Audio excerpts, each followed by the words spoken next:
since the African Regional Labour Administration Centre was moved from Nairobi, Kenya to Harare.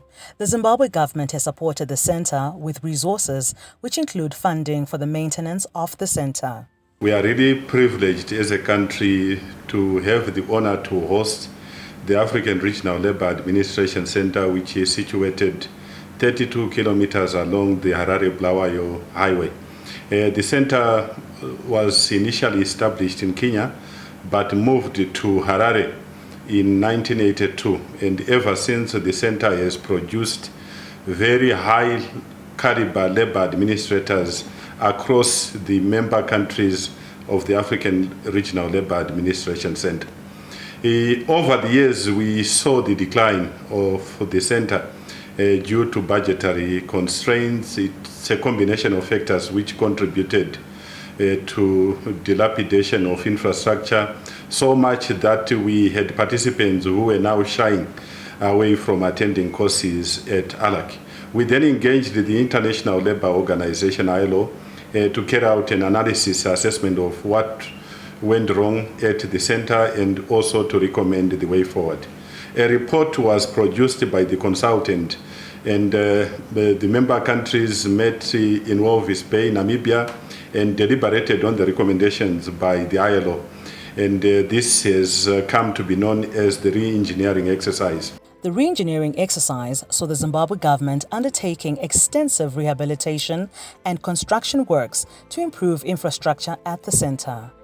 We worked with a sister minister of local government and public works, who then did the quantities that were required and also came up with a master plan detailing what needed to be attended to. We were really concerned with the welfare of the participants, and we started with the soft issues like refurbishment of the bedrooms. This was number one priority, where we replaced all the beds in the nearly 40 rooms that are there at the center. We bought new linen, we bought new beds, we bought television sets, we did the tiles, we did the bathrooms, we installed new showers, so that whoever was going to come to ARLAC would enjoy the hospitality of the center. We then moved on to redo the dining room, starting with the kitchen. We made sure that the cold room was restored to full capacity, and it's working perfectly well. We then did the pots, utensils, you name it, everything was replaced in the kitchen. We then bought new furniture for the dining hall, which has a capacity to accommodate about 40 participants, and we bought new furniture for that as well. We also attended to the recreation room because it had been neglected for quite some time, because we know after a busy schedule, our participants need to sit down, relax, and share experiences. So we also did that. We then moved to the lecture rooms, and we installed state-of-the-art learning equipment, because gone are the days of flip charts. We made sure we have smart boards, and we also have PowerPoint installations within the room in order to improve the quality of deliberations. We then also made sure that the information center, where our students or course participants spend time to research, was also made to look to improve the ambient of the information center, because we already had computers, new computers there. We also attended to the floors and the furniture, and the room was also repainted. After that, we moved to the administrative block, because the building was developing a lot of cracks. We engaged engineers who then had to redo the refurbishment of the admin center, is starting with the partitioning of offices, also putting new furniture in the executive director's room.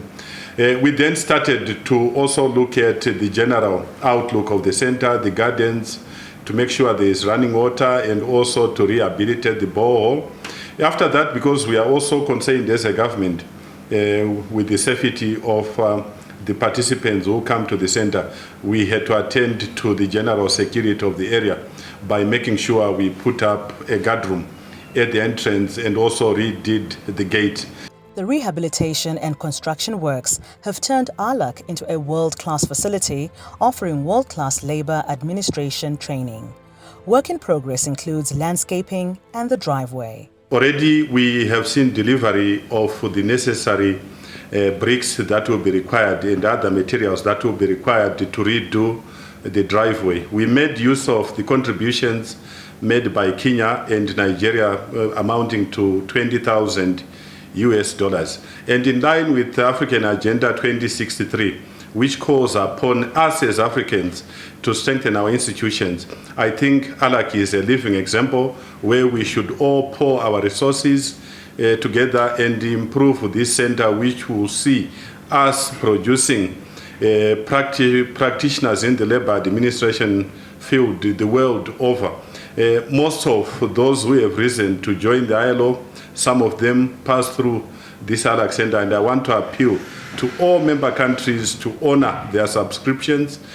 Quite a number of our countries are lagging behind, but as you have already seen from the visuals, you should appreciate that the monies that you contribute toward the center, in addition to improving our manpower base in our countries, is also being used to make sure that whoever comes and spend time at ARLAC will then enjoy the hospitality of the center. And this is mainly to do with the money that we have invested as governments in our beautiful center.